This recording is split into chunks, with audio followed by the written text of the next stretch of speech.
Hi, I'm Scott Whittle, and today I'd like to go over a feature in our book called the QuickFinders. You can think of these QuickFinders as an index for the book that helps you get to the bird you're interested in as quickly as possible. For the Warbler Guide, we develop both audio and visual QuickFinders. Let's take a look at the visual QuickFinders first. There are 8 visual QuickFinders in our book.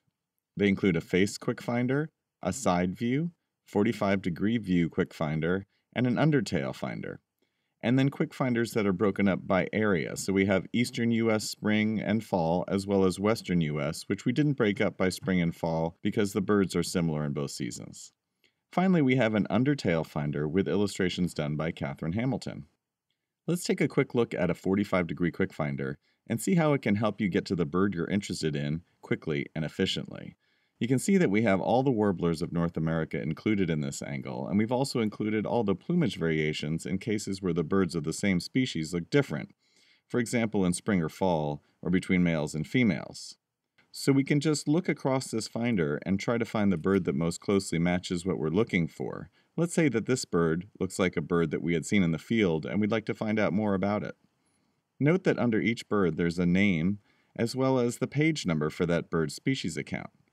Now I can go to the page and see if the bird actually is the bird that I was looking for, and if not, I can go to the comparison section for that species and quickly get to the comparison bird.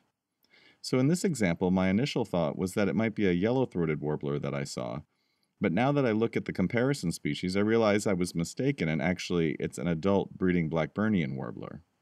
In this way, I actually get to any bird that I'm looking for in 1 or 2 steps, as opposed to the really elaborate process of going through the entire book trying to find the bird that I want. Now let's take a quick look at the undertail section, and we can see that we have a really beautiful and detailed illustration for each bird's undertail.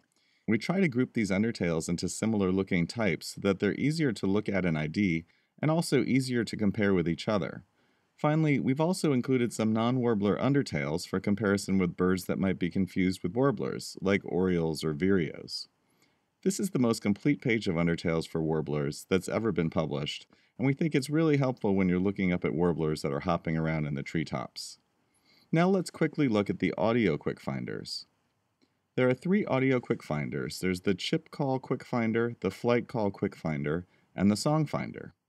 Most people are familiar with warbler songs, which are the longer vocalizations that these birds make on breeding grounds and during migration.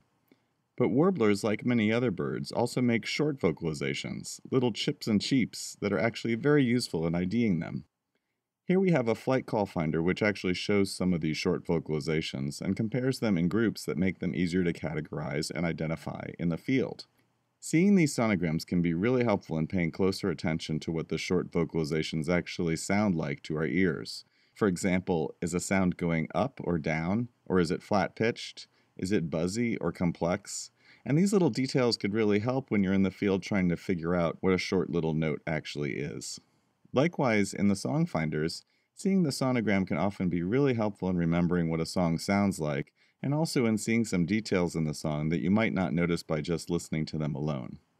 We categorize these songs by quality of song, number of sections, and other terms which can help you quickly narrow down a song when you're trying to figure out what bird is singing. So these QuickFinders, both the visual and audio, can be really useful tools in both navigating the book and also quickly coming to an ID for a bird that's unfamiliar. It's one of the many features of our guide that will help you become a better birder. Thanks for watching, and welcome to the Warbler Guide.